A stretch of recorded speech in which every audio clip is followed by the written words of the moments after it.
இங்க நாம் யாவரும் கூட நேரத்தை தாழ்த்தாம பாட்டாரதனைக்குள்ளாய் நான் கடந்து போகிறேன். பாட்டாரதனை டாக்டர் ஏப்ரி அவர்களை வழிநடத்தும்படி தாழ்மொழி கேட்டுக்கொள்கிறேன். டாக்டர் ஏப்ரி. தேவனுக்கு மகிமை.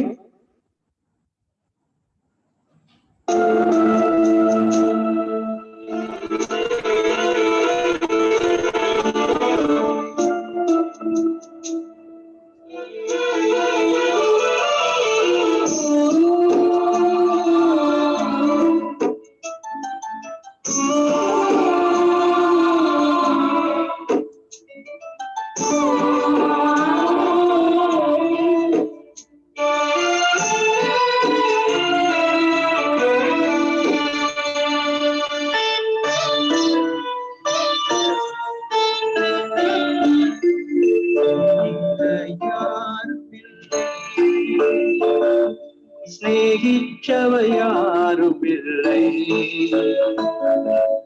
ஸ்நேகநாதா எந்த தேவா சீக்கிரம் வாரும் தேவா.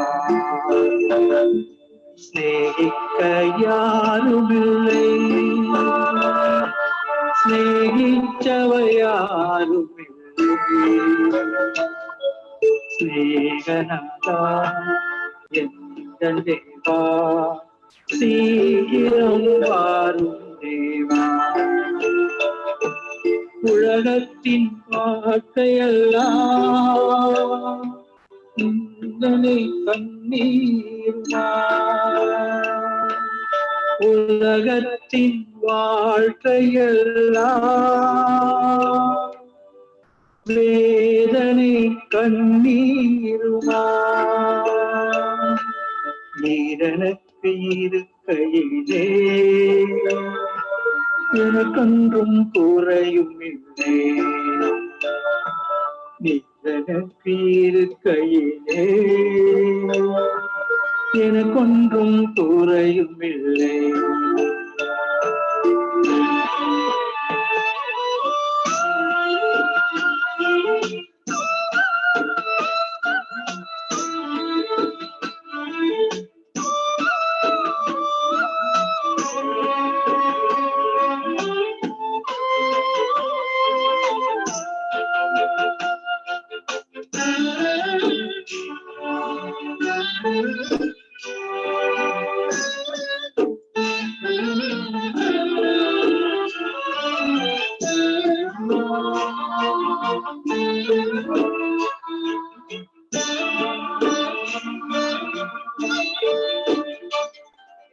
வாடிடும் போது வாக்கு தத்தங்கள் வேதத்தில் உண்டு நீ அறியாயோ.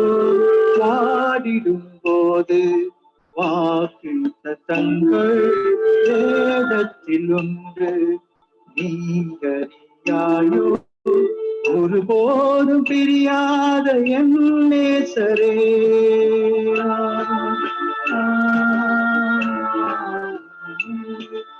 ஒருபோதும் பிரியாத என் நேசரே பலியாகி என்னை நீ ரட்சித்திரே.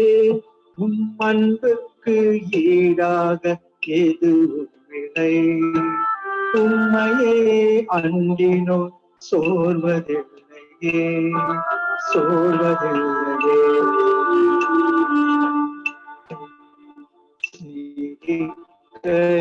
யாருமில்லை ஸ்நேகிச்சவையாருமில்லை ஸ்நேகநாதா எந்த தேவா சீக்கிரம் வாரும் தேவா.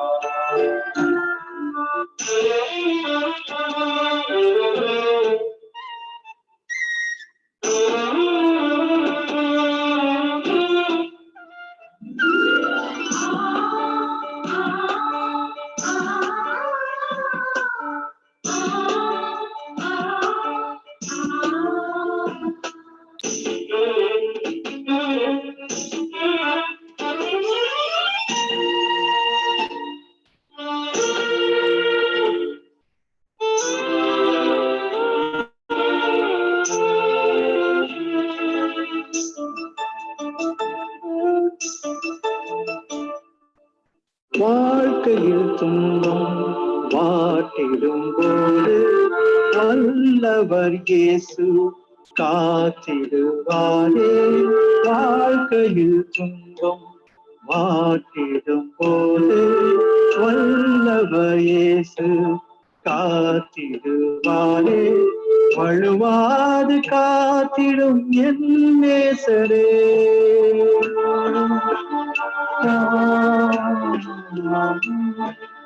வழுவாது காத்திடும் என் நேசரே.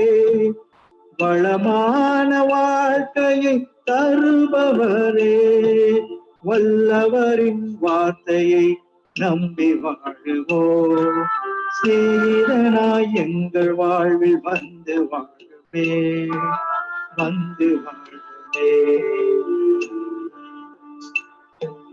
சிநேகிக்க யாருமில்லை, சிநேகிக்கவை யாருமில்லை. ஸ்நேகநாதா எந்தன் தேவா, சீக்கிரம் வாரும் தேவா. உலகத்தின் வாழ்க்கையெல்லாம் வேதனை கண்ணீருமா, நீ எனக்கு இருக்கையிலே எனக்கொன்றும் குறையும் இல்லை. நீ எனக்கு இருக்கையிலே எனக்கொன்றும் குறையும் இல்லை.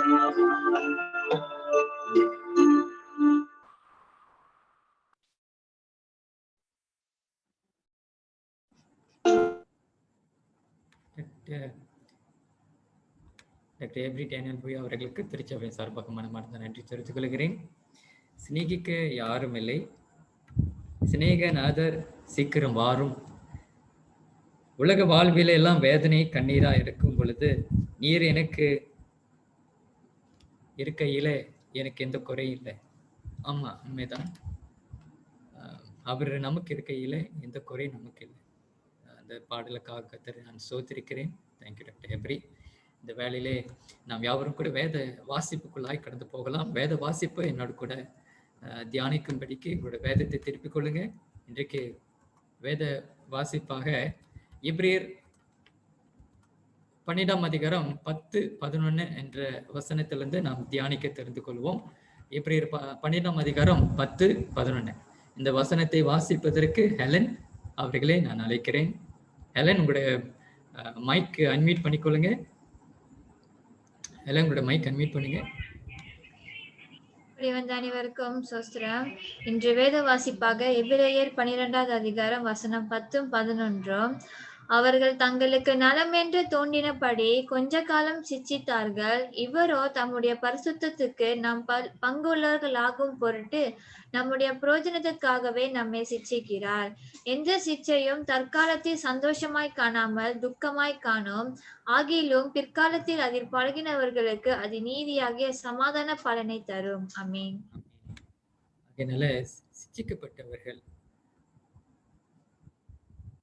அதை சந்தோஷமாக எண்ணும் படிக்கும். பிற்காலத்துல அதனுடைய பலனை நீதியின் சமாதானமாக அதை தரும் என்பதாக வேதம் சொல்ல இருக்கிறது. ஒரு கால் சிச்சிக்கிறதுனால பல பேர் விலகி போறதுக்கும் விழுந்து போகிறதுக்கும் அது ஏதுவா இருக்கலாம். ஆனா அன்பானவர்களே, ஆண்டவர் சிச்சிக்கும் பொழுது அது வேதனைக்குரியதா இருக்கலாம். ஆனா அது தற்காலிகமானது. ஆனா அதோடைய பலன் மேன்மைக்குரியதாக இருக்கிறது என்பதாக இந்த வேத வசனம் சொல்லுகிறது. அதே போலதான் பெற்றோர்கள் தங்கள் பிள்ளைங்களை சிச்சிக்கும் பொழுதோ அது வேதனைக்குரியதா இருக்கும். ஆனா பிற்காலத்துல அது குடும்பத்துக்கு சமாதானத்தை தரக்கூடியதாக இருப்பதாக வேதம் நமக்கு சுட்டி காட்டுகிறது. ஆமென். இந்த வேளையில் இந்த வேத வசனத்துக்காக கர்த்தரை நான் ஸ்தோத்திரிக்கிறேன். எல்லாம் அவர்களுக்கு திருச்சபை சார்பாக மனமார்ந்த நன்றி தெரிவித்துக் கொள்கிறேன். இந்த வேளையிலே நாம் யாவரும் கூட ஜபத்துக்குள்ளா கடந்து போகலாம். இன்றைக்கு ஏற்கனவே 6 குறிப்புகள் உள்ளது.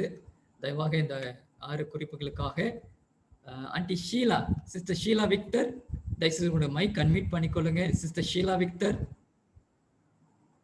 சிஸ்டர் ஷீலா. அம்மா ஷீலா விக்டர் பிரெஞ்ச் இருந்து நமக்கு வருகை தந்திருக்கிறாங்க. அம்மா உங்களோட மைக் அன்மியூட் பண்ணுங்க. Sister Sheela Victor.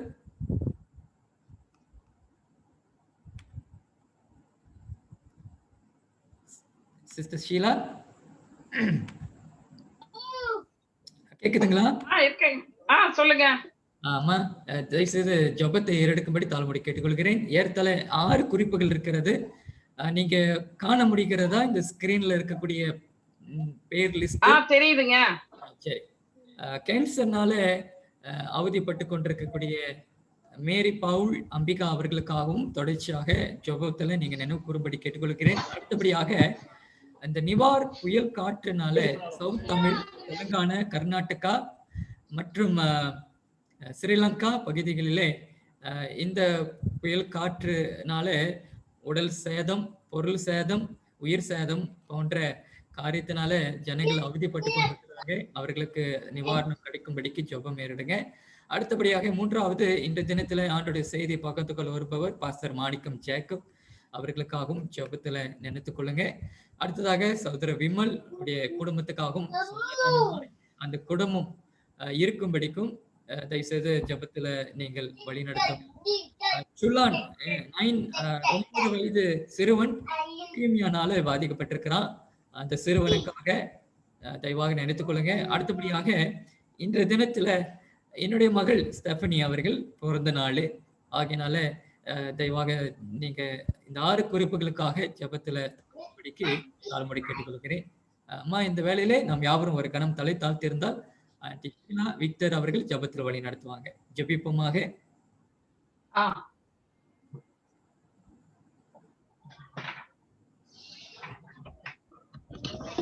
நாம் ஜெபிப்போம். அன்பும் இரக்கமும் கிருபையும் நிறைந்த எங்கள் பரிசுத்த தேவனே அப்பா, உம்மை துதிக்கிறோம், உம்மை போற்றுகிறோம், உம்மை புகழ்கிறோம் அப்பா. ஆண்டவரே, இதோ அந்த நாளிலும் அப்பா இந்த இணையதளத்தின் மூலமாக ஆண்டவரே உங்களுடைய வார்த்தைகளை, சத்திய வார்த்தைகளை கேட்கும்படியாக இங்கே எங்களை ஒரு சிறு குடும்பமாக எங்களை கூட்டி அமைத்திருக்கிறீரே, அதற்காக உமக்கு கொடான கொடி ஸ்தோத்திரங்களை ஏறெடுக்கிறோம் சுவாமி. ஆண்டவரே, இந்த நிகழ்ச்சியில் ஆண்டவரே நாங்கள் ஒரு நிகழ்ச்சியாக பார்க்காதபடிக்கு ஆண்டவரே இதில் வந்தோம், நாங்கள் சத்தியத்தை அறிந்து கொண்டோம், அதை எங்கள் ஆவிக்குரிய ஜீவியத்தில் நாங்கள் அப்பா பயன்படுத்தி கொண்டு ஆசீர்வாதங்களை பெற்றுக் கொள்வதற்காக ஆண்டவரை வந்தோம் என்ற மன திருப்தியோடு ஆண்டவரை நாங்கள் இங்கே கடந்து செல்ல கிருபை செய்யுங்க. பேசுகிற அடியானை ஆண்டவரை நீர் மறைத்து நீர் எங்களுக்கு வெளிப்படும்படியாகும். கேட்கிற ஒவ்வொரு வார்த்தைகளும் ஆண்டவரை எங்களை இருதயத்தின் ஆழத்தில் பதித்து அதை எங்கள் ஆவிக்குரிய ஜீவியத்தில் நாங்கள் பயன்படுத்தி இன்னும் அதிகமாக நாங்கள் அப்பா விசுவாசத்தில் வளரவும், விசுவாசத்தில் பலப்படவும், இன்னும் நாங்கள் உண்மை நெருங்கி ஜீவிக்கும்படியாக அந்த பரிசுத்த ஜீவியத்தை நீர் எங்களுக்கு தந்தரும்படியாக உங்களை கெஞ்சுகிறோம் சுவாமி. தகப்பனே, நீர் பேச போகிற அடியானை நீரே ஆசீர்வைத்து வழிநடத்துங்கப்பா. அது போல ஆண்டவரே இந்த நேரத்திலும் அப்பா கேன்சர்னால பாதிக்கப்பட்டு இருக்கிற சகோதரி மரிப்போலியும் சகோதரி அம்பிகாவையும் உடைய கரத்துல ஒப்பு கொடுக்கிறோம் தேவனே ராஜா. இந்த சகோதரி ஆண்டவரே அப்பா நீர் தயவாய் சந்திங்க சுவாமி. அப்பா வியாதியோடையும் வருத்தத்தோடும் இருக்கிற இந்த சகோதரிகளுக்கு ஆறுதல் நீராப்பா. ஆண்டவரே, உம்மிடத்தில் தான் நாங்கள் வர முடியும். ஆண்டவரே, உம்மிடத்தில் தான் குணமாக்கும் வல்லமை உண்டு தகப்பனே ராஜா. உம்முடைய வல்லமையை அனுப்பி ஆண்டவரே அந்த சகோதரிகளை நீர் தொட்டு சுகப்படுத்தும்படியாக, பலப்படுத்தும்படியாகும். பலம் உள்ளவனுக்காகவும் பலம் இல்லாதவனுக்காகவும் ஆண்டவரை உதவி செய்கிறது உமக்கு லேசான காரியம் ஆண்டவரே. உம்மால கூடாத காரியம் ஒன்றும் இல்லையப்பா. உம்மிடத்தில் இந்த ஜெபத்தை நாங்கள் வைக்கிறோம், இந்த விண்ணப்பத்தை ஆண்டவரை நாங்கள் வைக்கிறோம் சுவாமி. எங்கள் ஜெபத்தை கேட்டு நீர் எங்களுக்கு பதில் கொடுக்க போவதற்காக நன்றி செலுத்துகிறோம் அப்பா. அது போல ஆண்டவரே இந்த நிவர் புயலினால பாதிக்கப்பட்டு இருக்கிற ஒவ்வொரு மக்களையும் ஆண்டவரை தமிழ்நாட்டிலையும் கேரளாவிலையும் ஆந்திராவிலையும் இன்னும் எங்கெல்லாம் ஆண்டவரை மக்கள் பாதிக்கப்பட்டு இருக்கிறார்களோ அவர்களை நீர் தயவாய் சந்திக்கும்படியாக முதல் கெஞ்சுகிறோம் சுவாமி. திக்கற்றவர்களுக்கு சகாய நீரே ஆண்டவரை தகப்பனே ராஜா. அவர்களை அப்பா தேவைகளை நீர் சந்திங்க. அவர்களுடைய பாதிப்புகளிலிருந்து ஆண்டவரை நீர் அப்பா எல்லாவித தேவைகளையும் நீர் சந்தித்து ஆறுதலை தந்து அவர்களை வழிநடத்தும்படியாக உங்களை கெஞ்சுகிறோம் அப்பா. அது போல ஆண்டவரே இந்த விமல் சகோதரனையும் உங்களுடைய கரத்துல ஒப்பு கொடுக்கிறோம். சமாதானத்தின் தேவன் தாமே அந்த குடும்பத்துல சமாதானத்தை தந்து வழிநடத்துங்க சுவாமி. தகப்பனே, நீர் அப்பா அந்த குடும்பத்துல அந்த சகோதரனுக்கு ஆண்டவரே உம்முடைய விசுவாசம் பலப்படும்படியாக, உம்முடைய விசுவாசத்தை பற்றி கொள்ளும்படியாக சமாதானத்தை தந்து ஆண்டவரை இன்னும் அதிகமாக நெருங்கி ஜீவிக்கத்தக்கதான ஜீவியத்தை தந்தரும்படியாக உங்களை கெஞ்சுகிறோம். அது போல ஆண்டவரே இந்த சோழன் என்ற அந்த குழந்தைக்காகவும் வியாதிப்பட்டு இருக்கிற அந்த குழந்தைக்காகவும் உடைய கரத்துல வருகிறோம் சுவாமி. அந்த பிள்ளைய ஆண்டவரே நீர் கண்ணோக்கி பாருங்க தகப்பனே ராஜா. அப்பா, அந்த அந்த பிள்ளைக்கு இருக்கிற எல்லாவித வியாதியும் நீர் எடுத்து போட உம்மால கூடும் சுவாமி. நீர் ஒரு வார்த்தை சொல்லும் அப்பா, உம்மால கூடாத காரியம் ஒன்றுமில்லை. நீர் கட்டளையிட நிற்கும், நீர் சொல்ல ஆகும் ஆண்டவரே தகப்பனே. ஒரு வார்த்தை சொல்லும் தகப்பனே, அப்போது அவன் பிழைப்பான் என்று வேதத்தில் வாசிப்பது போல உடைய விசுவாசமே உன்னை ரட்சித்தது என்று நீர் சொல்லி இருக்கிறீர் அப்பா. நாங்கள் விசுவசிக்கிறோம் அப்பா. இந்த பிள்ளையை நீரை தொட்டு சுகப்படுத்தி பரிபூரண சுகத்தை தர உம்மால கூடும் என்பதை ஆண்டவரே நாங்கள் பரிபூரண விசுவாசத்தோடும் இடத்தில் வந்திருக்கிறோம் சுவாமி. இந்த பிள்ளையை தொடும் ஆண்டவரே. அது போல ஆண்டவரே இந்த ஸ்டெஃபானி சகோதரியும் ஆண்டவரே உங்களுடைய கரத்தில் ஒப்பு கொடுக்கிறோம். மீண்டுமாக ஒரு வருடத்தை நீர் கூட்டி கொடுத்து இந்த பிறந்த நாளை காண வைத்திருக்கிறீரே, அதற்காக நன்றி செலுத்துகிறோம். இம்மட்டுமாக அந்த மகளை நீர் அப்பா கண்ணின் கண்மணி போல பாதுகாத்து வழிநடத்தின தேவனே, இனி வர காலங்களிலும் அந்த அந்த பிள்ளையை நீர ஆண்டவரே அப்பா வழி நடத்தும்படியாகும். போகும் இடமும் வரும் இடமும் உம்முடைய கரம் இருக்கும்படியாகும். கையிட்டு செய்யற காரியத்தை நீர் ஆசீர்வதித்து தரும்படியா இன்னும் அதிகமாக ஆண்டவரே அப்பா உம்முடைய விசுவாசத்தில் வளரும், உம்முடைய சத்தியத்துல வளர்ந்து உமக்கு ஒரு நல்ல ஒரு சாட்சியாக ஆண்டவரை வாழத்தக்கதாக நீர் கிருபை செய்யுங்க சுவாமி. தகப்பனே, நீரே அந்த பிள்ளையை ஆசீர்வதிங்க, வழி நடத்துங்க. இதோ இந்த நாளிலும் உங்களுடைய பிரசன்னம் எங்களோட கூட இருக்கட்டும் அப்பா. எந்த விதமான இணையதளத்துல எந்த விதமான அந்த தடங்கல்களோ எந்த விதமான தடங்களோ இல்லாத படிக்க ஆண்டவரை நீரே எல்லாவற்றையும் சுமூகமாக முடித்து இந்த உங்களுடைய பிரசன்ன ஆண்டவரை முடிவு வரை எங்களோட கூட இருந்து எங்களை வழிநடத்தும்படியாகும். வந்திருக்கிற ஒவ்வொருவரையும் நீர் பேர் பேராக குடும்பமாக ஆசீர்வதித்து உங்களுடைய ஆசீர்வாதத்தை பெற்று நாங்கள் கடந்து செல்ல எங்களை கடந்து செல்ல எங்கள் வழி நடத்தும்படியாக எல்லாம் வல்ல இயேசு கிறிஸ்து நாமத்தில் ஜெபிக்கிற எங்கள் ஜீவனுள்ள நல்ல பிதாவே, ஆமென். தேங்க்யூ அம்மா. தேங்க்யூ அம்மா ஷீலா விக்டர் அவர்களுக்கு பிரான்ச்சில் இருந்து இந்த ஜெபத்தை ஏறெடுத்ததுக்காக கர்த்தரை நாம மேன்மைப்படுவதாக. இந்த குறிப்புகளுக்காக தயவாக தனிப்பட்ட ஜெபத்திலும் குடும்ப ஜெபத்திலும் நீங்கள் நினைத்துக் கொள்ளும்படிக்கு நான் பணிவாய் கேட்க விருப்பப்படுகிறேன்.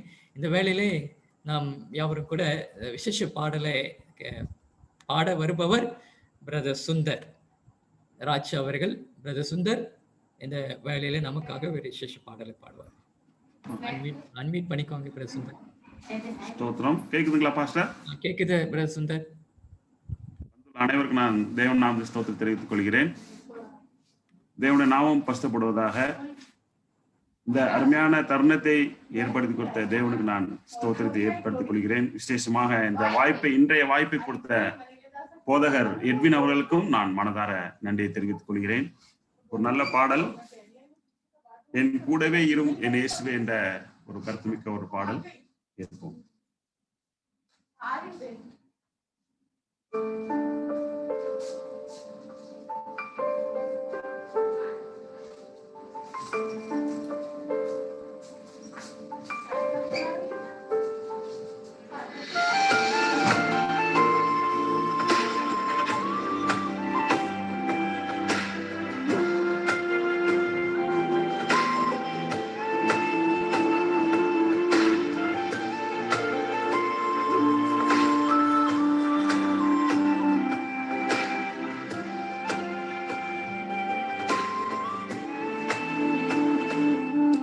என் கூடவே இரும் ஓ இயேசுவே, நீர் இல்லாமல் நான் வாழ முடியாது. என் பக்கத்திலே இரும் ஓ இயேசுவே, நீர் இல்லாமல் நான் வாழ முடியாது. என் கூடவே இரும் ஓ இயேசுவே, நீர் இல்லாமல் நான் வாழ முடியாது. என் பக்கத்திலே இரும் ஓ இயேசுவே, நீர் இல்லாமல் நான் வாழ முடியாது.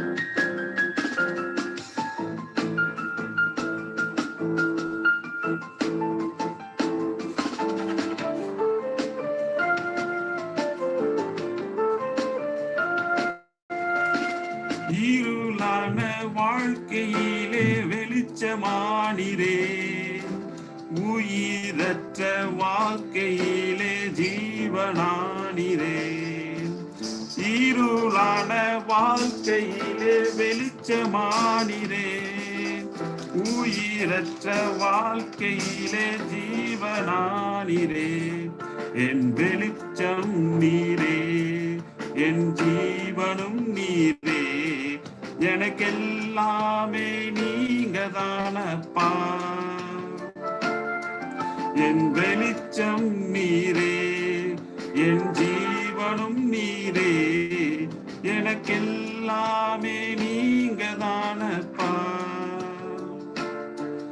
என் கூடவே இரும் ஓ இயேசுவே, நீர் இல்லாமல் நான் வாழ முடியாது.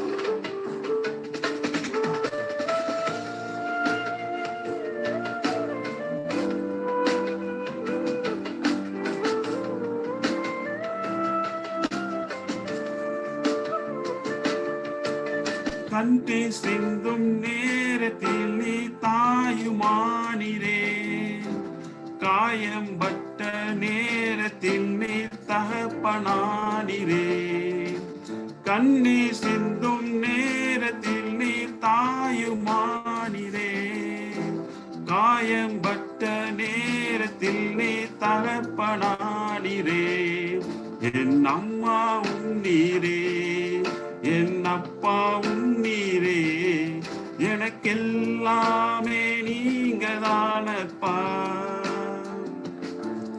என் அம்மாவும் நீரே, என் அப்பாவும் நீரே, எனக்கெல்லாமே நீங்க தானப்பா, என் கூடவே இரும் ஓ இயேசுவே, நீர் இல்லாமல் நான் வாழ முடியாது.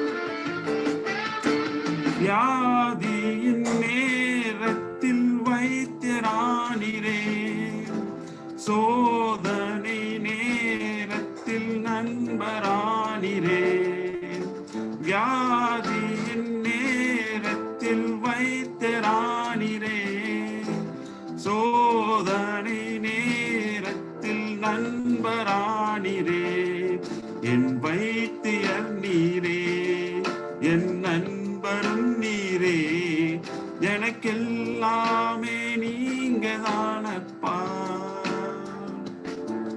என் வைத்தியர் நீரே, என் நண்பரும் நீரே, எனக்கெல்லாமே நீங்க தானப்பா,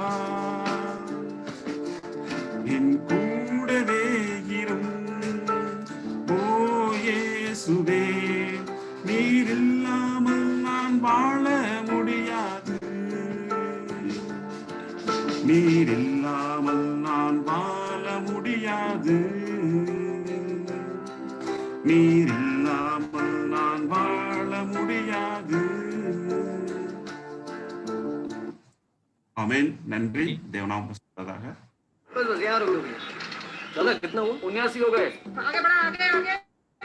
இந்த பாடலுக்காக கர்த்தரை நான் ஸ்தோத்திரிக்கிறேன். அருமையான ஒரு பாடல். என் கூடவே இரும் ஓ இயேசுவே, என் பக்கத்தில் இரும் ஓ இயேசுவே, நீர் இல்லாமல் நான் வாழ முடியாது என்ற இந்த பாடலுக்காக கர்த்தரை நான் ஸ்தோத்திரிக்கிறேன். பிரதர் சுந்தர் ராஜ் அவர்களுக்கு சபையின் சார்பான மனமார்ந்த நன்றி தெரிவித்துக் கொள்கிறேன்.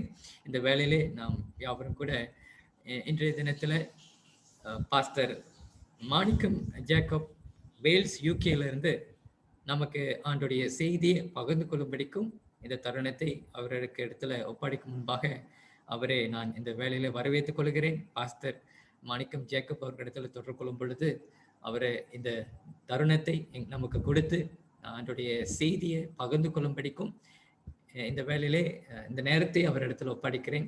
கர்த்தர் தாமே அவரும் ஒரு குடும்பத்தையும் அவர் செய்கிற ஊழியத்தையும் கர்த்தர் ஆஸ்வதிப்பாராக. Pastor, the time is yours. உங்கள் யாவருக்கும் கிறிஸ்து இயேசுவின் நாமத்தினாலே நான் வாழ்த்துதலையும் நன்றி தெரிவித்துக் கொள்கிறேன். அருமையான வாய்ப்பினை கொடுத்த அருமை போதகர் அவர்களுக்கு இந்த கூட்டத்தின் சார்பாக நான் நன்றியையும் வாழ்த்துதலை தெரிவித்துக் கொள்கிறேன். தேவன் தாமே விசேஷ வண்ணமாக இந்த காலகட்டங்களிலே இப்படிப்பட்ட ஒரு நல்ல கூட்டங்களை நடத்தும்படியாக கற்றுக் கொடுத்த அந்த மாபெரும் கிருபைக்கு என்று சொல்லுகிறேன். இடத்துல மாய மந்திர கோலோ அல்லது மற்ற விதமான இதெல்லாம் கிடையாது. வேதத்திலிருந்து என்ன காரியங்கள் கொடுக்கப்பட்டிருக்கிறதோ அந்த காரியங்களை மாத்திரம் நான் உங்கள்கிட்ட சொல்லி இன்றைக்கு நாளுக்கான தலைப்பினை நான் உங்களோடு பகிர்ந்து கொள்ள வேண்டும் என்று ஆசைக்கிறேன். How to discipline children. குழந்தைகளை எப்படி ஒழுங்குபடுத்துவது அல்லது அவர்களை எப்படி வளர்ப்பது, இதுதான் நம்முடைய இந்த நாளினுடைய தலைப்பு. கர்த்தர் நிச்சயமாக ஆவியானவர் மூலமாக நமக்கு வெளிப்படுவாராக. அநேக நம்ம பெற்றோர்களா இருக்கிறோம், பெற்றோர்கள் ஆக போறவர்கள் இருக்கிறார்கள். அதே போல என்ன சொல்ல போனா பேர பிள்ளைகள் எடுத்தவர்களும் இருக்கிறார்கள். ஆகவே நிறைய பேர் இங்க இருக்கிறீங்க, அனுபவம் வாய்ந்தவர்கள். ஆகவே நாங்கள் பேசுற காரியங்கள் கர்த்தருடைய வார்த்தையிலிருந்து அவைகள் நமக்கு ஆசீர்வாதமும் நம்முடைய குடும்பத்திற்கு ஆசீர்வாதமும் நம்முடைய பிள்ளைகளுக்கு ஆசீர்வாதமா இருக்கவும் அதை நாம் மற்றவர்களுக்கு ஒரு சாட்சியை அறிவிக்க தேவன் தாமே கிருபை செய்வாராக. நாம் ஒரு விசை தலைகளை தாழ்த்தி கண்கள் மொழி பிரார்த்தனை செய்து ஆவியனுடைய செயல்பாடுகளையும் வெளிப்பாடுகளையும் நம்மோடு பேசவும் நம்முடைய செவிகளையும் ஆண்டவருடைய இருதயத்தை விருத்த சேதனம் பண்ணத்தக்கதாக நம் தலைகளை தாழ்த்தி கண்களை மூடி பிரார்த்தனை செய்வோம். எங்களை மகா இரக்கமும் கிருபையும் ஐஸ்வர்யமும் அன்பு நிறைந்த அன்பின் தகப்பினே, இந்த அருமையான ஆண்டவரே வேலைக்காய் நன்றி செலுத்துகிறோம். நாங்கள் ஆங்காங்கிருந்து கூடி உம்முடைய சமூகத்துல வந்து உம்முடைய வேத வசனங்களை ஆராய்ந்து பார்த்து அதன் மூலமாய் நல்ல பங்கை தெரிந்து கொள்ளும்படியாக எங்களுடைய குழந்தைகளை எப்படி வளர்க்க வேண்டும், நாங்கள் எப்படி ஆண்டவரே உம்முடைய சமூகத்திலே பிள்ளைகளா இருக்கிறோம் என்பதை உணர்ந்து அதன்படி ஆண்டவரே வேதத்திலிருந்து எங்களுக்கு ஆலோசனை தாரும். ஆண்டவரே, இந்த வேத ஆலோசனைகள் நாங்கள் கேட்டவர்கள் மாத்திரமல்ல, அதை எங்கள் வாழ்க்கையில அபியாசிக்க தேவனே நீர் கிருபை செய்ய வேண்டும் ஆட்சேபிக்கிறோம். வந்திருக்கிற ஒவ்வொரு பிள்ளைகளுடைய இருதயங்களையும் ஆண்டவரே செவிகளையும் நீர் விருத்த சேதன பெண்ணும் கேட்டவர்கள் விசுவாசம் உள்ளமாய் கேட்டபடினாலே அவளுக்கு அது பலனுள்ளதாய் இருந்தது என்று சொன்னது போல நாங்களும் பலனுள்ள பிள்ளைகளா இருக்க தேவனே எங்களை தாழ்த்துக்கிறோம். விசேஷமாய் அடியே நம்முடைய பாத்தில் ஒப்புக் கொடுக்கிறேன். ஆண்டவரே, நான் வெறும் பாத்திரம், என்னை எடுத்து பயன்படுத்தும் உம்முடைய நாமத்துக்கு கனத்தையும் மகிமையும் கொண்டு வர தேவன் தாமே நீர் எங்களோடு பேசும். உம்முடைய வார்த்தைகள் பேச கடவுதாக எல்லாவற்றையும் தாழ்த்துகிறோம், ஒப்புக் கொடுக்கிறோம். என்ப இயேசுமாய் நாங்கள் ஜெபிக்கிறோம் எங்கள் ஜீவனோடு நல்ல தகப்பனே, ஆமென். தேவனுடைய நாமத்திற்கு கனமும் மகிமை உண்டாகட்டும். மீண்டுமாக இந்த நாளின் தலைப்பை நான் உங்களுக்காக வைக்கிறேன். இந்த நாளின் தலைப்பு குழந்தைகளை எப்படி வளர்ப்பது அல்லது how to discipline our children. நம்ம எப்படி இந்த காலகட்டத்தில் வாழுகிற பிள்ளைகளாகிய நீங்களும் நானும் எப்படி நம்முடைய பிள்ளைகளை வளர்க்க வேண்டும் என்பதுதான் இந்த நாளுடைய தலைப்பாய் காணப்படுகிறது. ஆண்டவர் ஆதாமும் ஏவாளையும் படைத்து அவளுக்கு ஒரு ஆசீர்வாதத்தை கொடுத்தார். அந்த ஆசீர்வாதம் என்ன அப்படின்னு சொல்லி வேதத்தை திறந்து வாசித்து பார்ப்போம் என்று சொன்னால், வேதம் சொல்லுகிறது ஆதிகாமம் 1:28 பின்பு தேவன் அவர்களை நோக்கி, நீங்கள் பலுகி பெருகி பூமியை நிரப்பி அதை கீழ்ப்படுத்தி தேவன் அவர்களை ஆசீர்வதித்தார் என்று சொல்லி வேதத்துல வாசிக்கிறோம். ஆண்டவர் ஆதாமும் ஏவாளையும் படைத்த பின்பு அவளுக்கு ஒரு ஆசீர்வாதத்தை கொடுத்தார். என்ன ஆசீர்வாதம் என்று சொன்னால், அந்த ஃபேமிலி, அதாவது குடும்பம் பெருகத்தக்கதாக, பலுகி பெருகத்தக்கதாக அவர் ஆண்டவர் என்ன சொன்னா அடுத்த ஏவாளையும் ஆசீர்வதித்தார். அந்த ஆசீர்வாதம் தான் இன்றைக்கு நம்முடைய ஒவ்வொரு சந்ததியாக வருகிறதை பார்க்கிறோம். அடுத்த அதிகாரங்களை வாசிக்கும் பொழுது வேதம் சொல்லுகிறது பாவத்தின் உண்டானது, பாவத்தின் மூலமாக பலவிதமான காரியங்கள் உண்டானது. அப்பொழுது என்ன செய்யலாம், ஆதாம் தன் மனைவியை அறிந்தான், அவனுக்கு என்ன செய்யப்பட்டது என்று சொன்னால் குமாரனும் கொடுக்கப்பட்டார்கள் என்று சொல்லி நான் வேதத்தை வாசிக்கிறோம். ஆகவே ஆண்டவர் அவர்களை ஆசீர்வதித்து அவர்களுக்கு பலுகி பெருகும்படியான ஒரு உன்னதமான ஆசீர்வாதத்தை கொடுத்தார் என்று சொல்லி வேதத்தை வாசிக்கிறோம். இரண்டாவது காரியமாக நமக்கு வேதம் நமக்கு சொல்லுகிற ஒரு காரியம் என்னன்னு சொன்னா, சங்கீத புத்தகம் 127 அதிகாரம் 4 வசனம். இந்த வசனம் அறியாதவர்கள் இருக்க மாட்டார்கள். நம்முடைய திருச்சபையில ஒவ்வொரு நேரமும் நம்ம டெடிகேஷன் பண்ணும் பொழுது இது வாசிக்கிற ஒரு காரியம் உண்டு. அந்த வாசிப்பினுடைய காரியம் என்னன்னு சொன்னா, இதோ பிள்ளைகள் கர்த்தரால் வரும் சுதந்திரம், கற்பத்தின் கனியும் அவராலே கிடைக்கும் பலன். ஆண்டவர் நமக்கு என்ன செய்யறான்னு சொன்னா, குழந்தைகளை கொடுக்கிறார். அவைகள் நமக்கு ஆசீர்வாதமாக இருக்கிறது. அவைகள் நமக்கு கர்த்தர் தரும் சுதந்திரமாய் இருக்கிறது. அது கற்பத்தின் கனியினுடைய பலன் என்று சொல்லப்பட்டிருக்கு. அப்படின்னு சொன்னால் நமக்கு ஒரு ஆசீர்வாதம். இப்ப எப்பவுமே நீங்க பாத்தீங்கன்னு சொன்னா, குழந்தை இல்லாத குடும்பத்தை நீங்க பாத்தீங்கன்னு சொன்னா வெறுமையாய் காணப்படும். அந்த இடத்துல ஒரு ஒரு ஒரு ஒரு ஒரு வெறுமையை நீங்கள் முற்றுமாக அந்த குடும்பத்துல பார்க்க முடியும். எத்தனையோ விதமான சயின்ஸ் டெக்னாலஜி எல்லாமே வளர்ந்து வந்தாலும் இந்த காலகட்டத்துல நீங்கள் பிள்ளை இல்லாத குடும்பத்தை பார்ப்பீங்கன்னு சொன்னா, அந்த குடும்பத்துல இருக்கிற வியாகுலம் அல்லது பலன் அல்லது காரியங்கள் யாராலுமே ஜீரணிக்க முடியாது. அந்த அளவுக்கு காரியங்கள் இருக்கு. அது மாத்திரமல்ல, குழல் எளிது யாழ் எளிது என்பார்கள், தம் மக்கள் மழலை சொல் கேளாதவர். அந்த குழந்தை பேசுற அந்த மழலை சொல்ல கேட்காதவங்க என்ன சொல்லுவாங்கன்னா, வாசிக்கிற வாக்கியங்கள் மேல் என்று சொல்லுவார். அப்படி சொன்னா குழந்தைகள் ஒரு பெரிய ஆசீர்வாதம். அவைகள் ஆண்டவர் நமக்கு கொடுக்கிற ஒரு பெரிய வெகுமதி. It's a heritage. அது நமக்கு கொடுக்கப்பட்டிருக்கிற ஒரு பெரிய பலன். அது மாத்திரமல்ல, அது ஆசீர்வாதம் என்று சொல்லியிருக்கோம். அப்படின்னா இன்றைக்கு வாழ்கிற சூழ்நிலையில நாம் அறிந்து கொள்ள வேண்டிய ஒரு காரியம் என்னன்னு சொன்னா, ஒரு குடும்பத்தை ஆண்டவர் ஆசீர்வதிக்கிறார் என்று சொன்னால் அது பலுகி பெருகும்படியாக அவர்களை ஆசீர்வதிக்கிறார். நீ உன் பிள்ளைகளை காண்பாய் அப்படின்னு சொல்லும் பொழுது அது ஒரு பெரிய ஆசீர்வாதம். அந்த ஆசீர்வாதம் கர்த்தர் நமக்கு என்ன செய்யலாம், குடும்பத்துக்காக இருக்கிற பிள்ளைகளை கொடுக்கிறார். ஆகவே கர்த்தர் நமக்கு பிள்ளைகளை கொடுக்கிறாருன்னு சொன்னா அது ஒரு ஆசீர்வாதம், அது ஒரு பலனின் கிருபை, அது ஒரு சுதந்திரம், அது நமக்கு கிடைக்கும், அவராலே கிடைக்கும் பலன், ஒரு ஆசீர்வாதம். ஏன் அப்படி நான் சொல்றேன் அப்படின்னு சொல்லி வேதத்தை நீங்க வாசித்து பார்த்தீங்கன்னு சொன்னா, வேதம் சொல்லுகிறது தேவன் என்ன செய்யறன்னு சொன்னா, அவர் 2 சகோதரிகளை நம்ம இங்க வாசிக்கிறோம். ராகேல், ரேச்சலுடைய கற்பத்தை ஆண்டவர் கரித்தரிக்கும்படியாக செய்தார். அவள் கற்பந்தரிக்கும்படியாக செய்தார். யார் செய்தது? ஆண்டவர் செய்தார். அப்போ ஒரு குழந்தை ஒரு குடும்பத்துல கொடுக்கப்படுகிறது என்று சொன்னால் அந்த கற்பத்தை திறக்கிறவரும் அடைக்கிறவரும் யார் என்று சொன்னால் கர்த்தராகிய இயேசு கிறிஸ்து. ஏன் என்று சொன்னால் வேத வசனம் இப்படியா சொல்லுகிறது. 1 சாமுவேல் புத்தகம் 1 அதிகாரம் 6 வசனத்தை வாசிப்பேன் சொன்னா வேதம் சொல்லுகிறது, கர்த்தர் அவள் கற்பத்தை, அன்னாளின் கற்பத்தை அடைத்தபடினாலே.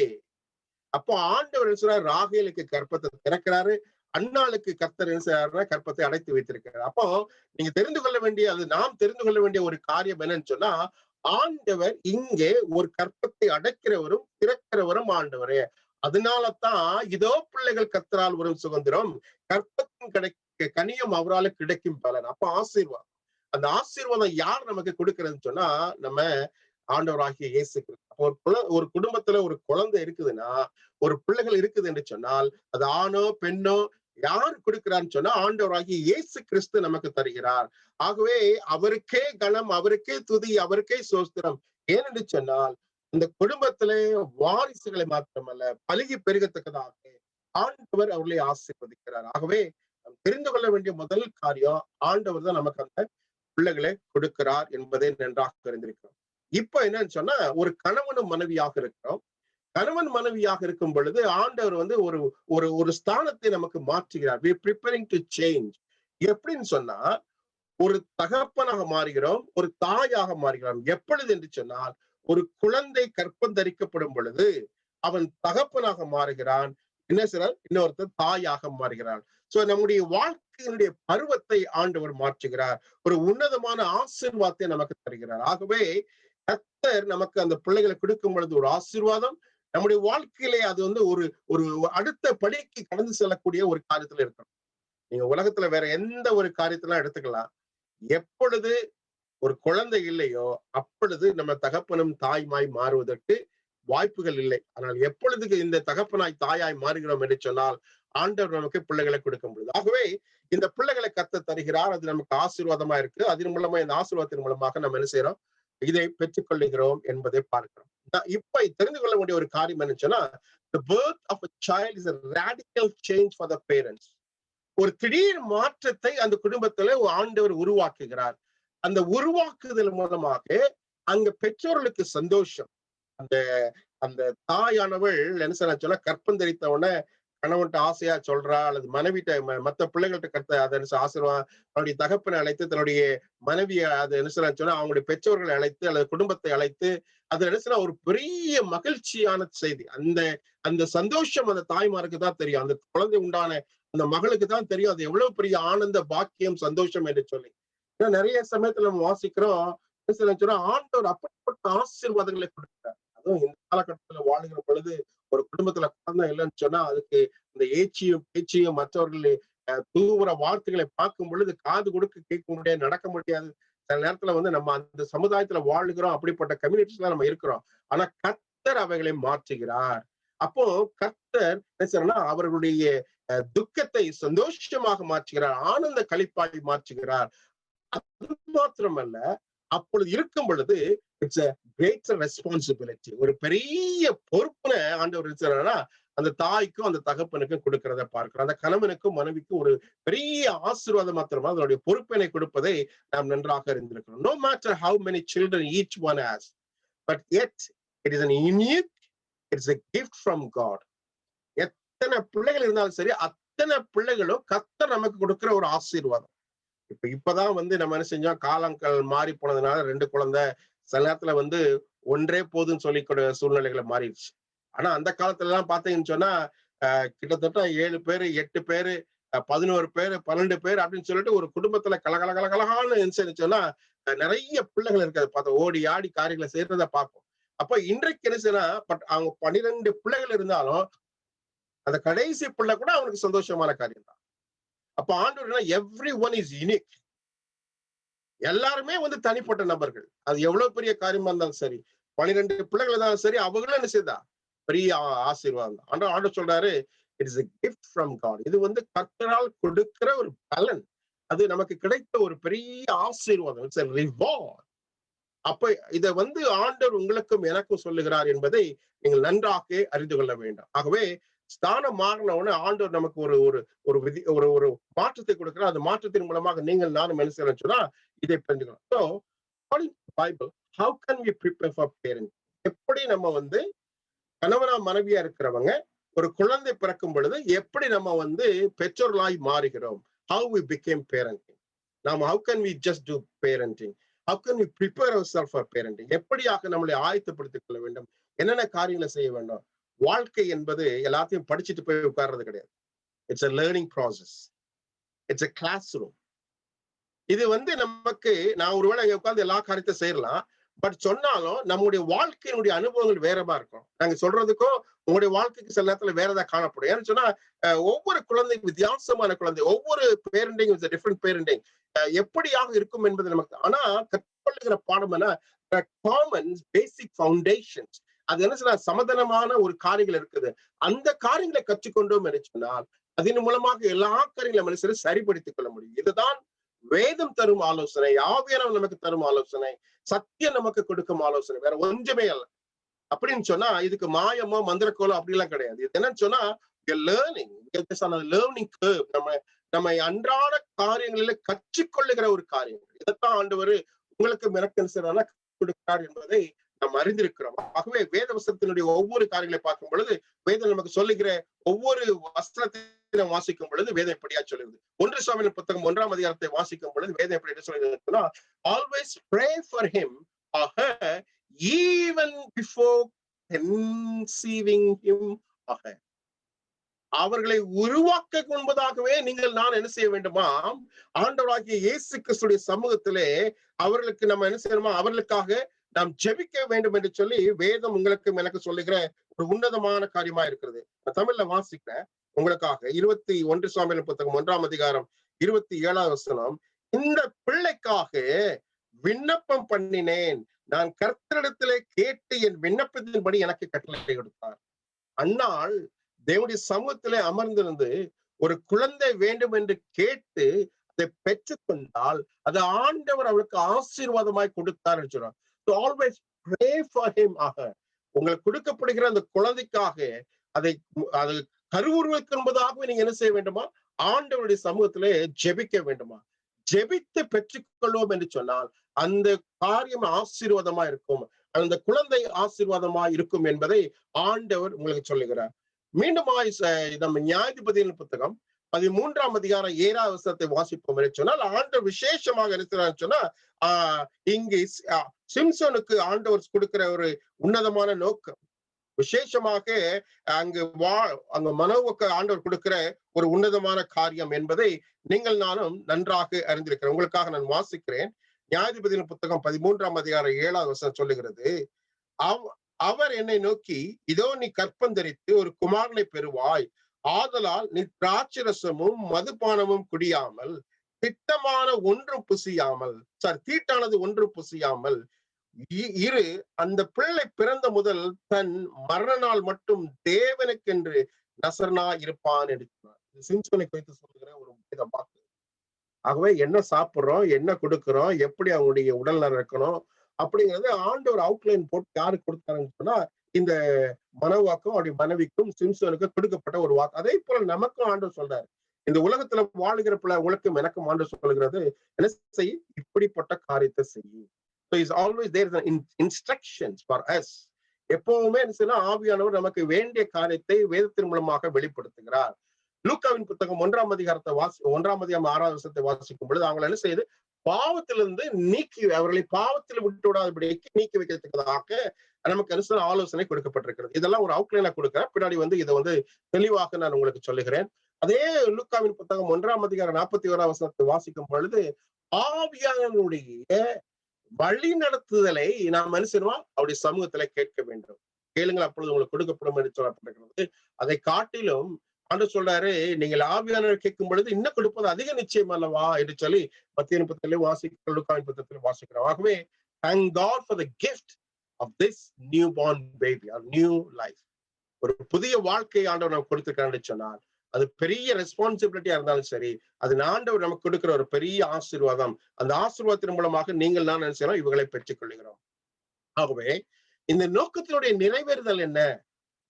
What is the main purpose or the goal that the child is given to us? எப்போ ஒரு குழந்தை நமக்கு கொடுக்கப்பட்டிருக்கிறதோ அதோட உன்னதமான நோக்கம் என்ன அப்படிங்கறத நம்ம அறிந்து கொள்ளும் பொழுது ஆண்டவர் சொல்றாரு, your main goal should be to be read or yield the child in a way that he should become a true son or a daughter of God. எப்பொழுதும் நமக்கு கொடுக்கப்பட்ட குழந்தைகள் ஆண்டவருக்கு ஏற்ற ஒரு குழந்தையாக ஒரு மகனாக ஒரு மகளாக வளர வேண்டும்.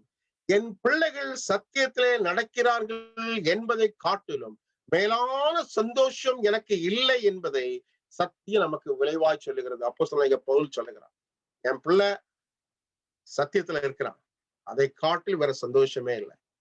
திரும்ப திருச்சபை விசுவாச பிள்ளைகளை ஒன்றை மாத்திரம் நான் உங்களுக்கு சொல்றேன். இன்றைக்கு இருக்கிற பிள்ளைகளாகி நீங்கள் நானும் நம்முடைய பெற்றோர்கள் முழங்கால், நம்முடைய பெற்றோருடைய ஆவிக்குரிய வாழ்க்கை, நம்முடைய பெற்றோர்கள் நம்மளை நடத்தின விதம், இன்றைக்கு நீங்கள் நானும் சத்தியத்தில் நிலைத்திருக்கிறோம். யாராவது கை தூக்கி எங்க அம்மா ஜெபிக்கல, எங்க அப்பா ஜெபிக்கலன்னு சொல்ல முடியுமா? ஒருவேளை இருந்திருக்கலாம். அதனால ஆண்டவர் அவர்கள் மூலமாக தரிசனமாகி ஒவ்வொரு முழங்காலும் அழுகையும், என் பிள்ளை நல்ல எந்த தாயார் எவ்வளவு பெரிய மேர்டரா இருந்தாலும் சரி, அவன் கொலைகாரனா இருந்தாலும் சரி, அந்த தாயும் அவளுக்காக ஜெபித்திருக்க கூடும். ஆண்டவரே என் மகனை மாற்றிக்கூடும். தாயாருடைய கண்ணீரும் அவருடைய முழங்காலும் தான் இன்னைக்கு நம்மளை உயர்த்தி வைத்திருக்கிறது. என்ன உயர்த்தி வச்சிருக்கிறது? என்னுடைய தாயாரனுடைய விதை சொல்லணும்னு சொன்னா, விட்னஸா சொல்லணும்னு சொன்னா, எங்களுடைய அம்மாவுடைய முழங்காலும் அவருடைய ஜபமே இல்லாமல் வர வச்சு இன்றைக்கு இவ்வளவு தூரம் நாங்க இருக்கிறோம்னு சொன்னா அது கர்த்தர் அவர்கள் மூலமாய் பேச, அது ஒவ்வொரு தாய்க்கும் தெரிந்து கொள்ள வேண்டிய ஒரு நம்ம செய்திருக்கிறோம், செய்து கொண்டே இருப்போம். ஏன்னா நம்முடைய பேர குழந்தைகளா இருந்தாலும் சரி, அவைகளும் அவனுடைய சமூகத்துல தெய்வ பிள்ளைகளாக காணப்பட வேண்டும் என்பதற்காகத்தான் ஆண்டவர் உங்களுக்கு சொல்றாரு. So first step, முதல் ஸ்டெப் என்னன்னு சொன்னா, teach your children. There is the theory. This is the இது ஒரு கட்டளையாக நமக்கு கொடுக்கப்பட்டிருக்கிறது. ஆண்டவர் இந்த ஆதாமும் ஏவாளுக்கும் தன்னுடைய பிள்ளைகளுக்கும் எல்லாவற்றிற்கும் சொன்ன ஒரு முதல் காரியம், நமக்கு எல்லாத்துக்கும் தெரிந்த உபாகமம் 6ஆம் அதிகாரம் 4வது வசனம் 7வது வசனம் 8வது வசனம், நமக்கு எல்லாத்துக்கும் தெரிந்த ஒரு டீச் யுவர் சில்ட்ரன். நீங்கள் உங்கள் பிள்ளைகளுக்கு கற்றுக் கொடுக்க வேண்டிய முதல் காரியங்கள் என்று சொல்லி வேதம் மிக தெளிவாக சொல்லுகிறது. அப்போ முதல்ல கற்றுக் கொடுக்கணும். சோ அது எப்பவுமே சொல்லுவாங்க, என்ன சொல்லுவாங்கன்னா, என்ன சொல்ல, பாத்திரத்து இல்லாம அகப்பையில வராது அப்படின்னு சொல்லுவாங்க. ஏன்னு சொன்னா சட்டியில இருந்தாதான் அகப்பையில வரும். அப்ப நம்ம முதல்ல அதை தெரிஞ்சிருக்கணும். தெரியாம நம்ம வந்து கற்றுக் கொடுக்க முடியாது. The teacher has to know the lesson in order to teach others. அப்பனா அந்த ஆசிரியர் வந்து அந்த பாடத்தை நன்றாக தெரிந்திருந்தாதான் அந்த பிள்ளைகளுக்கு கொடுக்க முடியும். அப்ப அப்படின்னு சொன்னா we have to be the first example. நம்ம தான் முதல் முன்மாதிரி, உதாரணம். நம்ம எப்படி பேசுறோமோ நம்முடைய பிள்ளைகள் பேசும். நம்ம என்ன பாக்குறோமோ அதான் பிள்ளைகள் பார்க்கும். நம்ம என்ன காரியங்களை செய்யறோமோ அதைத்தான் பிள்ளைகள் செய்யும். ஏன்னு சொன்னா பிள்ளைகளுக்கு நம்ம தான் ரோல் மாடல், நம்ம தான் முன்மாதிரி, நம்ம தான் செய்யற ஒவ்வொரு காரியங்களும், பெற்றோர்கள் செய்யற காரியங்களை தான் பிள்ளைகள் பின்பற்றிக் கொள்கிறார்கள்.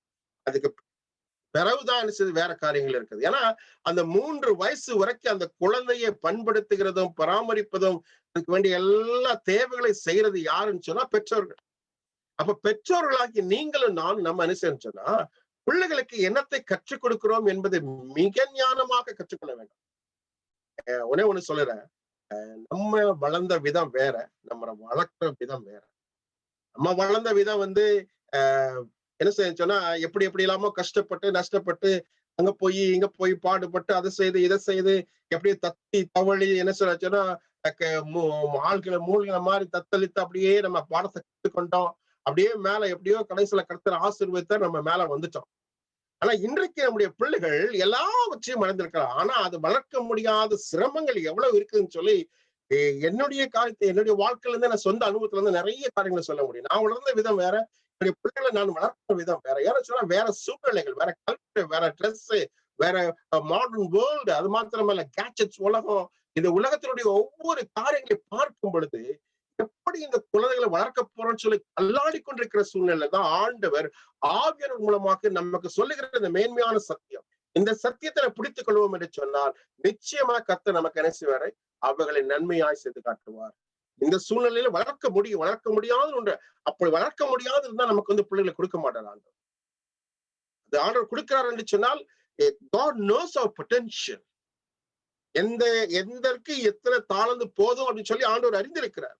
அந்த அறிந்தது மூலமாக இந்த காரியங்களை கொடுக்கிறார். ஆகவே ஒருவேளை காலங்கள் சூழ்நிலைகள் மாறி இருந்தாலும் அதே பண்பாடு தான், அதே காரியங்கள் தான். ஆனாலும் நம்ம வளர்க்க வேண்டிய விதத்துல வளர்க்கலன்னு சொன்னா நம்ம தான் கஷ்டப்பட போறோம்.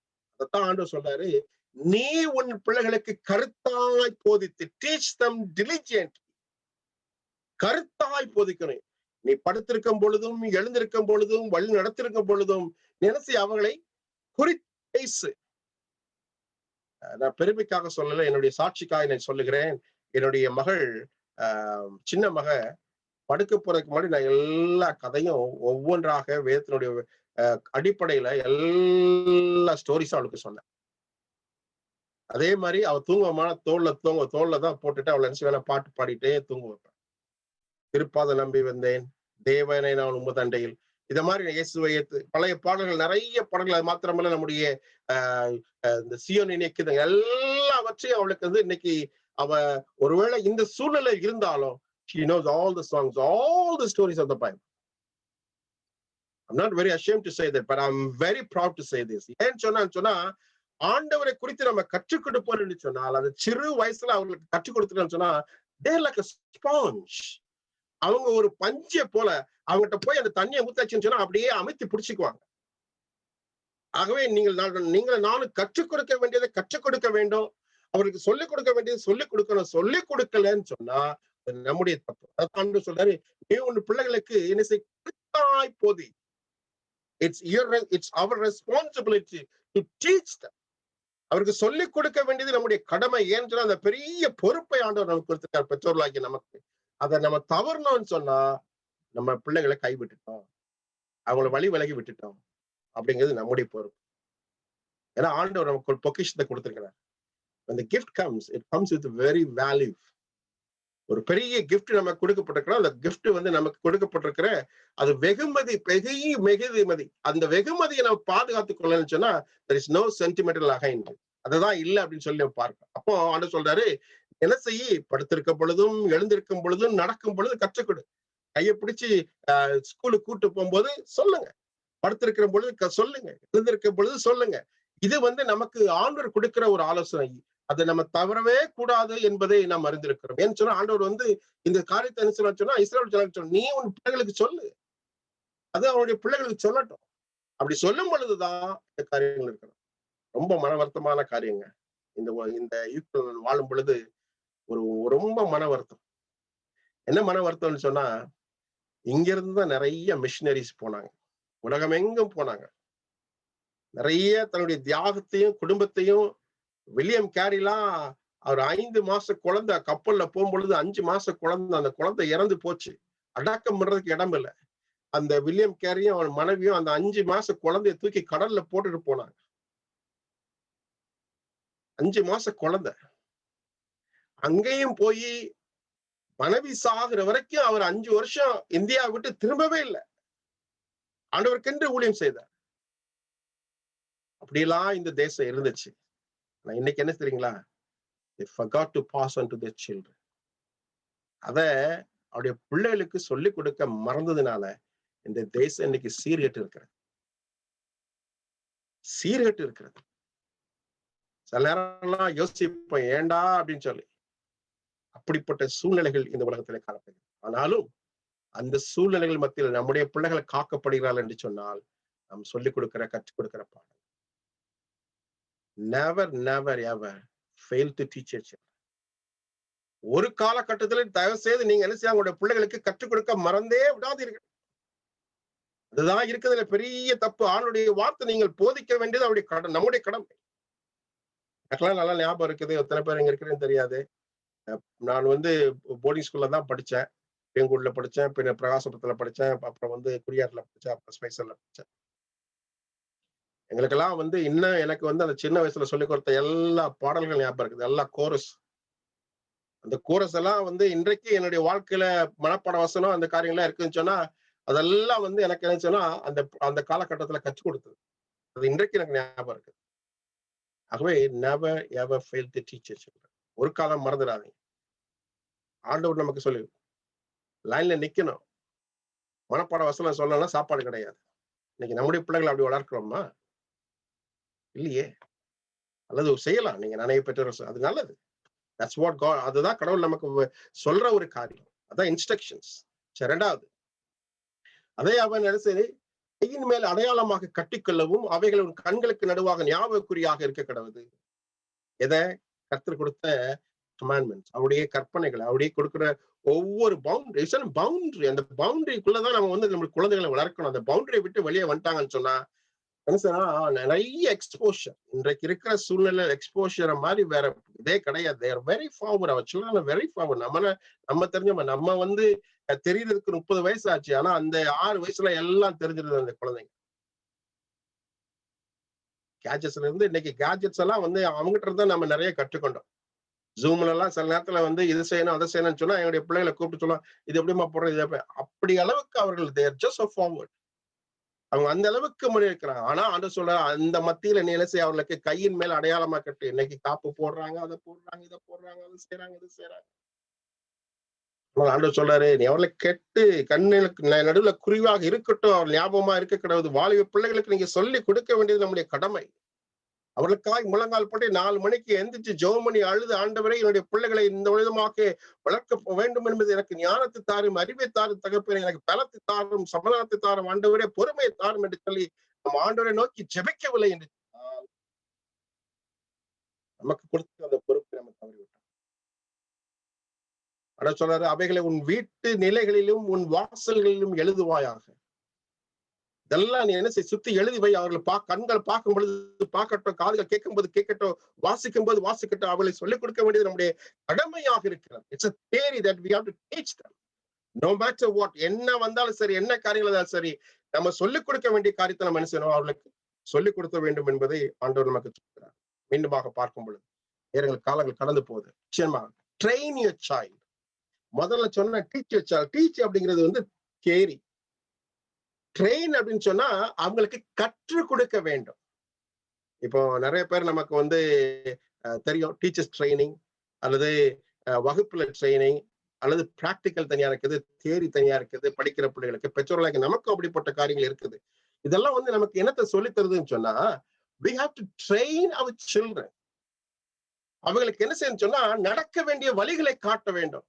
சில நேரத்துல உட்கார்ந்து அவங்களுக்கு ஆலோசனை சொல்லும் பொழுது, சில நேரத்துல நமக்கு தாய்மார்கள் இருக்கிறோம், அவங்களுக்கு குறிப்பிட்ட பருவம் வரும் பொழுது என்ன சொன்னா எப்படி என்ன காரியங்களை செய்ய வேண்டும் என்று சொல்லி நாம் அவர்களுக்கு கற்றுக் கொடுக்க வேண்டும். ஆண்டவராகிய இயேசு கிறிஸ்துவுடைய தகப்பனார் யோசேப்பு வந்து அவனுக்கு தச்சு தொழிலை கற்றுக் கொடுத்தார். அந்த குடும்பத்தினுடைய தொழில் அப்படியே இருக்கிறத நம்ம பார்க்கிறோம். அதே போல நிறைய காரியங்கள் நம்ம நம்ம கொடுக்க வேண்டியது நம்முடைய காரியம். எங்க போகணும், என்ன காரியங்களை செய்யணும், எதை கேட்கணும், எதை பார்க்கணும், எதை பார்க்க கூடாது, எதை செய்யக்கூடாது, எதை செய்யக்கூடாது அப்படிங்கிறத நாம் அவர்களுக்கு கற்றுக் கொடுக்க வேண்டும். நான் செய்யாம போய் நம்ம அவருடைய பிள்ளைகளை செய்ய கேட்க முடியாது.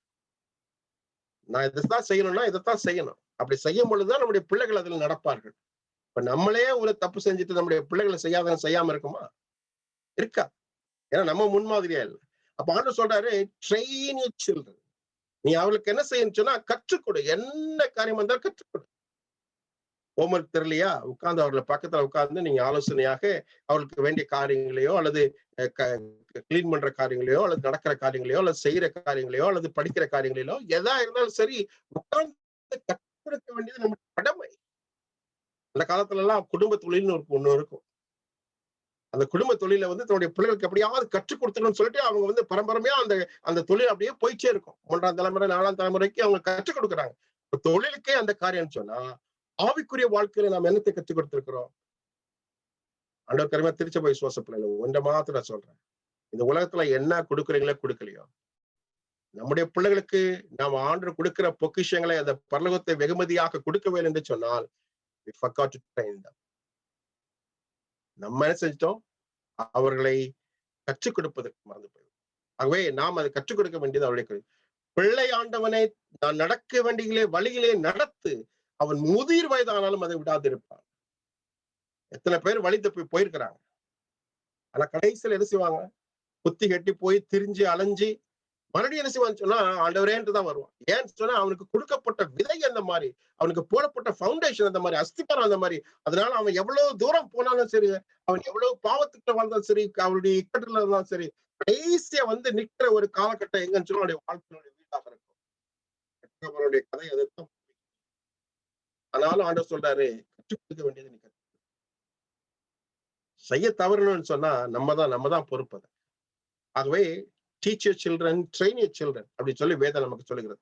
அது மாத்திரமல்ல, when you love them, you care enough for them to discipline them.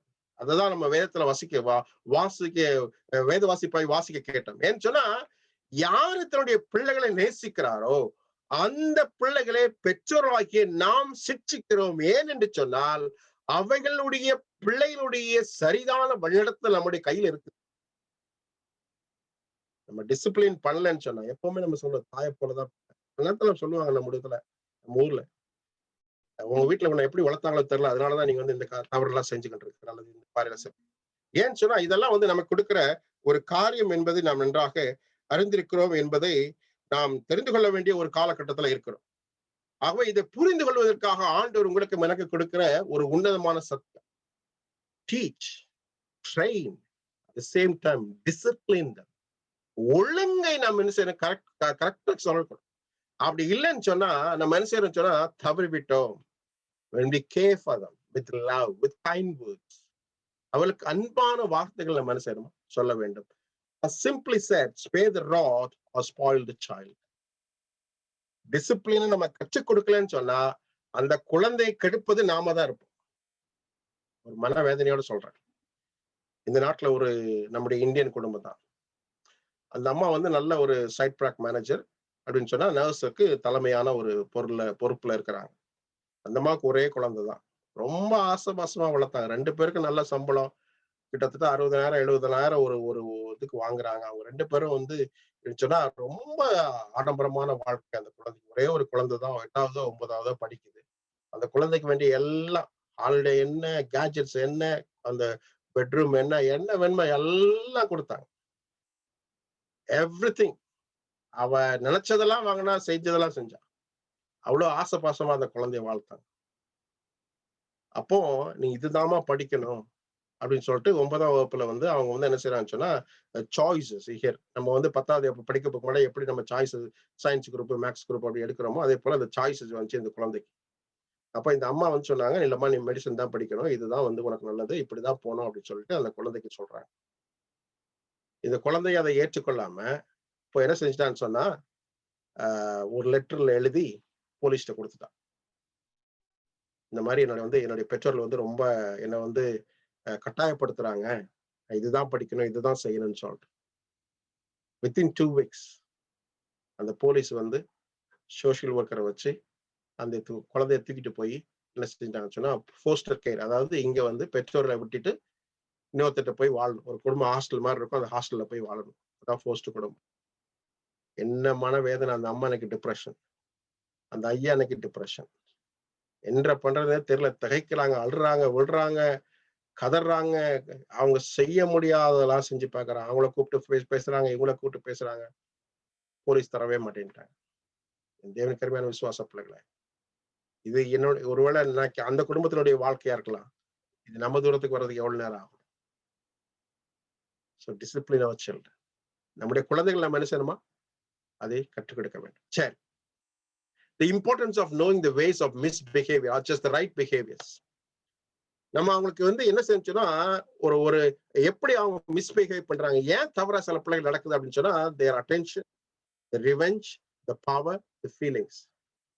இதெல்லாம் வந்து நம்முடைய அது உணர்வு என்ன அப்படிங்கிறப்ப அவங்களுக்கு வேண்டிய என்ன அட்டென்ஷன், அது மட்டும் இல்ல அவங்க எதிர்ப்புறையாக சொல்லுகிற ரிவெஞ்ச் அல்லது பவர் அல்லது ஃபீலிங்ஸ் ஆர் இன்அடிக்குவேட் ஃபீலிங்ஸ், இதெல்லாம் உட்கார்ந்து நம்ம ஆலோசனை பண்ணோம்னு சொன்னா, நம்ம என்ன we have to build a positive relationship with the child.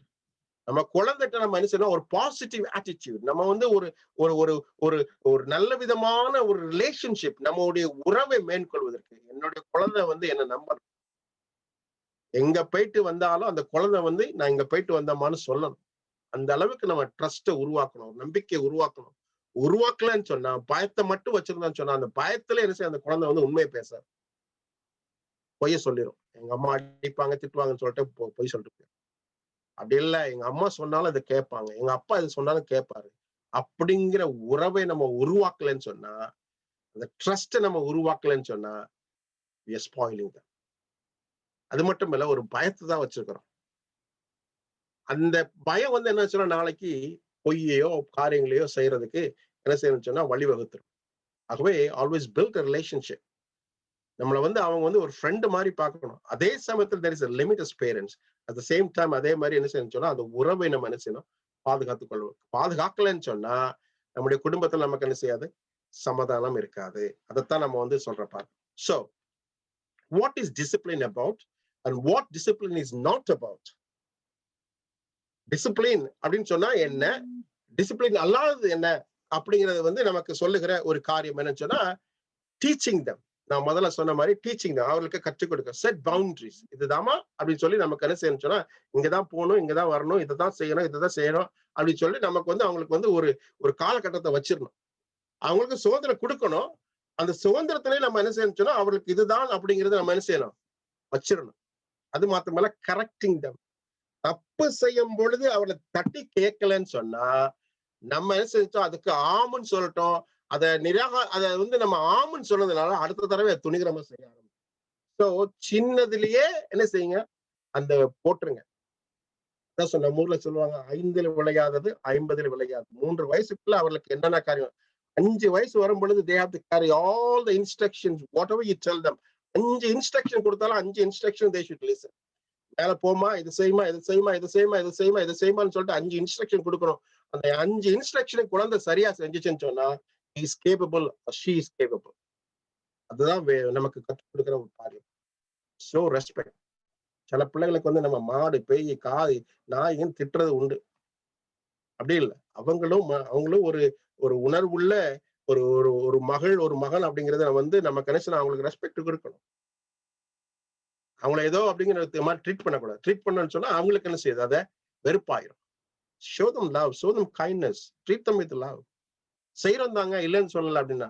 ஆனா எங்க நம்ம வந்து தவறுகிறோமோ அந்த தவறுதல் மூலமா தான் அந்த பிள்ளைகள் வழிவடைக்கு போறது. அப்புறம் கன்சிஸ்டன்சி, தொடர்ந்து செய்வது, அப்புறம் கோஆபரேஷன். அதான் ஆண்டவர் நமக்கு கொடுத்திருக்கிற இந்த காரியங்கள்லாம் வேதத்துல நமக்கு நன்றாக அறிந்து கொடுத்திருக்கிற ஒரு காரியம். இதெல்லாம் நம்ம செய்யும் பொழுது அந்த உறவு நமக்கு மேம்படும். அது நமக்கு பிள்ளைகள் வளர்ப்பதற்கான காரியங்கள் நமக்கு என்ன செய்யப்படும், கொடுக்கப்படும் என்பதை நம்ம அறிந்திருக்கிறோம். எனக்கு காலங்கள் கடந்து போயிடுச்சு, ரொம்ப இப்போ பார்க்கும் பொழுது ரொம்ப நேரம் ஆயிடுச்சு. அடுத்தது வந்து பனிஷ்மெண்ட். நம்ம சில நேரத்துல வந்து என்ன செய்யறோம்னு அவங்கள வந்து தண்டிக்கிறோம். ஆனா அந்த தண்டனையை வந்து இட்ஸ் நாட் டிசிப்ளின். சில நேரத்துல வந்து நானே நிறைய தவறு செய்வேன். பெல்ட் அடிச்சிடுறது, அதை அடிக்கிறது, இது அடிக்கிறது, கம்பெனி அடிக்கிறது, அடிக்கிறது. கர்த்தர் நமக்கு சொல்றாருன்னு சொன்னா அது பனிஷ்மெண்ட் அப்படின்னு சொன்னா அவங்க செய்த தவறை உணர்த்த வேண்டும். அதுதான் வந்து அப்பதான் அந்த தப்பை திருத்துவாங்க. நம்ம வந்து பேசாம 4 அடி அடிச்சுட்டோம்னு சொன்னா அந்த குழந்தைக்கு வலிக்கும், அது அழுவும், அப்புறம் அதை விட்டு மறந்துட்டு போயிடும். ஆனா அவங்க செய்த தப்பை உணர வைக்கணும். நான் செஞ்சது இது தப்பு, எதுவுமே செய்யக்கூடாது, இதனால எவ்வளவு பெரிய விளைவு இருக்குது அப்படின்னு சொல்லி எப்பொழுது we make them to realize their own mistake, அப்பதான் வந்து நமக்கு என்ன செய்யும், அந்த ஞானம் வரும். அப்படி சொல்லும் பொழுது எக்ஸ்பிரஸிங் ஆங்கர். அதாவது நம்ம வந்து என்ன செய்யறோம்னு சொன்னா நம்ம யார் உள்ள கோபத்தையும் கடைசியில எங்க போய் காட்டுவோம், பிள்ளைகள் மேலதான் காட்டுவோம். கணவன் திட்டிருப்பாரு, வேலை ஸ்தலத்துல திட்டு இருக்கும், அல்லது வேற ஏதாவது காரியம் இருக்கும். அந்த இதெல்லாம் அந்த கோபம் எல்லாம் யார் மேல காட்டுவோம்னு சொன்னா பிள்ளைகள் மேலதான் காட்டுவோம். அல்லது கண்ட்ரோலிங் தம். ரொம்ப ஓவர் கண்ட்ரோலா இருந்தாலும் அந்த பிள்ளைகள் வந்து என்ன செய்யும், ரொம்ப கண்ட்ரோல். அதே சமயத்துல வந்து there is a limit. அதை நம்ம புரிந்து கொள்ள வேண்டும். அதுதான் வந்து நமக்கு சொல்லுகிற ஒரு காரியம். ஆகவே நமக்கு சொல்லுகிற அம்மையாருடைய செய்திகளை பார்க்கும் பொழுது வேதம் நமக்கு சொல்லுகிற அதாவது அம்மையாருடைய புத்தகத்தை வாசிக்கும் பொழுது we have to, before taking up themselves the possibilities of fatherhood and motherhood, எப்பொழுது நம்முடைய தகப்பனாக தாயாக நம்முடைய வாழ்க்கை மாறுகிறது அப்பொழுது நம்ம we have to be acquainted with the laws of physical development. அவருடைய உணர்வு ரீதியான மாற்றங்கள், அவருடைய psychological, physiological, hygiene, bearing, parental influence with law, hereditary, sanitation, rest, exercise, and all the treatment of disease. They should always understand the laws of mental development. இதெல்லாம் பெற்றோர்களாக்கி நமக்கு தெரிஞ்சிருக்கணும். அவங்களுடைய எல்லா வளர்ச்சியிலும் பாடத்துல நம்ம நினைச்சிடணும், அவைகளை கற்றுக்கொண்டிருக்க வேண்டும். ஆண்டவர் இன்னும் சொல்லும் பொழுது வேதம் சொல்லுகிறது, நீதிமொழிகள் புத்தகம் 22ஆம் அதிகாரம் 14, பிள்ளையின் நெஞ்சிலே மதியினம் ஒட்டி இருக்கும், அதை தண்டனையின் பிரம்பு அவனை விட்டு நீக்கும், அது அகற்றும். அப்போ அவனுக்கு கொடுக்க வேண்டிய தண்டனை கொடுக்கணும். ஆனா அதே சமயத்துல வந்து அவனை என்ன செய்யணும்னு சொன்னா அந்த மதியினத்தை விளக்க வேண்டும். மதியினம் சொன்னா அந்த பிளைண்ட்னஸ், அந்த என்ன செய்யணும், அவங்களை இடத்துல நீக்கலாம். எப்படி நீக்கிறது, அவனை உட்கார்ந்து நீ செஞ்சது தவறா, சப்பா, ஏன் அப்படி செஞ்சிருக்கணும், இதை செஞ்சுதான் நல்லா இருந்திருக்கணும் அப்படின்னு சொல்லி அவனை யோசிக்க வச்சு, அவனையும் அவளையும் உட்கார வச்சு யோசிக்க வச்சு, நீ செஞ்சது தப்புன்னு அவனை உணர வச்சு இது அப்படி செய்யக்கூடாதுன்னு சொல்லி ஆலோசனை சொல்லி அவனுக்கு கொடுத்து வரும் பொழுதுதான் அவளை என்ன செய்யணும்னா நம்ம நினைச்சிடும் 2 அடி அடிச்சவன்னு நினைச்சிடும் அவன் அழுதுட்டு போயிடுவான், அல்லது மகள் அழுதுட்டு போயிடுவான். ஆனா அவன் என்ன செய்ய மாட்டான், நம்ம மதீனத்தை நீக்க மாட்டோம். மதீனத்தை நீக்கினாத்தான் நம்ம கண்டிப்பினுடைய டிசிப்ளின் பண்றோம் அப்படிங்கிறது வந்து நமக்கு நன்றாச்சு சொல்லியிருக்கிறது. So what is very important அப்படின்னு சொல்லி பார்க்கும்பொழுது வேதம் நமக்கு சொல்லுகிற ஒரு உன்னதமான காரியம், why discipline is important, lack of self control, they do not respect their parents. எனக்கு அதுதான் பெரிய ஒரு, அப்பா நீ சொன்னா எனக்கு என்ன, அம்மா நீ சொன்னா எனக்கு அப்படிங்கிற மாதிரி போயிடுச்சு. ஏன்னு சொன்னா அந்த விதமான காரியத்தை தவற விட்டுட்டேன். lack of self control. அவங்களால ஒரு சுயத்துல நிக்க முடியல, ஒரு டிசிஷன் எடுக்க முடியல, இதைத்தான் செய்யணும் அப்படி செல்ஃப் கண்ட்ரோல் இல்லை. ஆனா அந்த காலத்துல எல்லாம் நம்ம வந்து நமக்கு ஒரு ட்ரெஸ் தான், வருஷத்துல ஒரு ட்ரெஸ் தான் கிடைக்கும், அது போதும், அது கிடைச்சாலே பெருசு அப்படின்னு. ஆனா இன்றைக்கு போனதெல்லாம் பார்த்ததெல்லாம் வாங்கணும், கேட்டதெல்லாம் பார்க்கணும், பார்த்ததெல்லாம் வாங்கணும். அதுதான், ஏன்னா அப்படி ஆயிப்போச்சு. they will not know what is appropriate behavior. நம்ம கற்றுக் கொடுக்கணும், இதுதான் பிஹேவியர், இப்படிதான் இருக்கணும், இதுதான் செய்யணும், இதுதான் செய்யக்கூடாது. you should make them boundaries and limits. they will have to have a social skill at the same time for making friends. At the same time they should know to share. அது வந்து நம்ம சொல்லணும், என் friends கூட போனோமா, இது சாப்பிட்டோமா, இங்க போனோமா, இங்க வந்தோமான்னு. அதை ஒழிச்சிட்டாங்க அப்படின்னு சொன்னா அதுல வந்து ஏதாவது விளைவுகள் நமக்கு வந்து நிறைய காரியங்கள் மாறுகிறது. நான் சொல்லிட்டே போல நிறைய காரியங்கள் நமக்கு இருக்கிறது. அதனால கர்த்தர் நமக்கு இந்த காரியங்களை வைத்திருக்கார் என்பதை நம்ம நன்றாக இருந்திருக்கோம். சரி, அடுத்ததா பார்க்கும் பொழுது மேலும் சொல்லும் பொழுது வேதம் இன்னும் நமக்கு சொல்லுகிற ஒரு காரியம் என்னன்னு சொன்னா, கடற்கடன்னு சொல்லிட்டு நான் போயிடுறேன். ஏன்னு சொன்னா நமக்கு நேரங்கள் ரொம்ப கடந்து போச்சு, நான் யோசிக்கவே இல்லை, இவ்வளவு நேரம் போச்சு. அடுத்ததாக பார்க்கும் பொழுது, பிதாக்களே நீங்களும் உங்கள் பிள்ளைகளை கோபப்படுத்தாமல் கர்த்தருக்கேற்ற சிஷ்டையிலும் போதனையிலும் அவர்களை வளர்ப்பீர்களாக. சில நேரத்துல வந்து நம்மளே பிள்ளைகளை கடுப்பேத்திரும். அப்படிதான் நம்முடைய வார்த்தையில சொல்லணும்னா நம்முடைய கோபப்படுத்திடும். அந்த கோபத்துல என்ன செய்யாது, அந்த பிள்ளைகளை கேட்காது போயிடும். அப்ப நம்ம என்ன செய்யணும்னா ஜாக்கிரதையா பேசணும். வேதம் சொல்லுகிறது, பிதாக்களே நீங்களும் உங்கள் பிள்ளைகளை கோபப்படுத்தாதீங்க. கோபம் வர்ற மாதிரி சில நேரத்துல வார்த்தையில திட்டிட்டு என்னதான் பேசுறது, இதுதான் பேசணும். சில பெற்றோர்கள் நம்ம நினைச்சிடும் பேசி தீத்துரும். அவ்வளவுதான், மனசு உடைஞ்சு போய் எத்தனையோ பேர் இன்றைக்கு வந்து சூசைட்லாம் அட்டெம்ப்ட் பண்ணிருக்காங்க. ஆனா அப்படி கிடையாது. பெற்றோர்களாகிய நாம நம்மளுடைய கவனத்தை எங்க வைக்கணும்னு சொன்னா, என்ன பேசுறோம் அப்படிங்கறது கவனத்தை வைக்கணும். அவங்களை கோபப்படுத்துறோமா அப்படிங்கிறதுக்காக அது ஆண்டவர் நமக்கு சொல்றாரு. கர்த்தருக்கேற்ற சிச்சை அப்படின்னு சொன்னா, கர்த்தர் எப்படி தம்முடைய பிள்ளைகளை சிட்சிக்கிறார்? இஸ்ரவேல் ஜனங்கள் வணங்கா கழுத்துள்ளவர்கள் தான் விலகிதான் போனாங்க. ஆனால் என்ன செய்தார்? அவளுக்கு வேண்டிய காரியத்தை அவர்கள் கொடுத்தார். அதே மாதிரி the home should be to the children, it should be the most attractive place in the world. East or west, home is the best அப்படி சொல்லுவாங்க. எங்க போய் எங்க வந்தாலும் சரி, நம்முடைய வீடு தான் அவர்களுக்கு வேண்டிய ஸ்தலமாக இருக்க வேண்டும். அப்படி அந்த இடத்துல அன்பு கிடைக்கல, வேற இடத்துல அன்பு கிடைக்குதுன்னா அங்க போயிருவாங்க. இதுதான் இன்றைக்கு நடக்கிற ஒரு காரியம். ஆகவே நாம் we should make the home as an attractive place in the world. Wherever they go, whatever they do, they have to come back home, sit with the parents, talk with them. That should be the greatest attraction for them. அதே மாதிரி children have sensitive love natures. They're easy to be pleased and easily made unhappy. டக்குன்னு upset ஆயிடுவாங்க. But a gentle discipline, அடிக்காம வளர்க்க முடியுமா பிள்ளைகள் அப்படின்னு சொல்லி இன்னைக்கு கேட்கலாம். ஆனா gentle discipline அப்படிதான் இன்னைக்கு வளர்க்க முடியும். ஏன்னா கம்பெடுத்து பெரம்பெடுத்து நம்ம அடி வாங்குற மாதிரிலாம் அடிக்க முடியாது, பழ முடியாது. இல்லைன்னா நம்ம தான் பிள்ளைகளை இழந்துடும். அதுக்கு நம்ம சொல்லிக் கொடுக்க வேண்டிய a gentle discipline is needed அப்படின்னு சொல்றாங்க.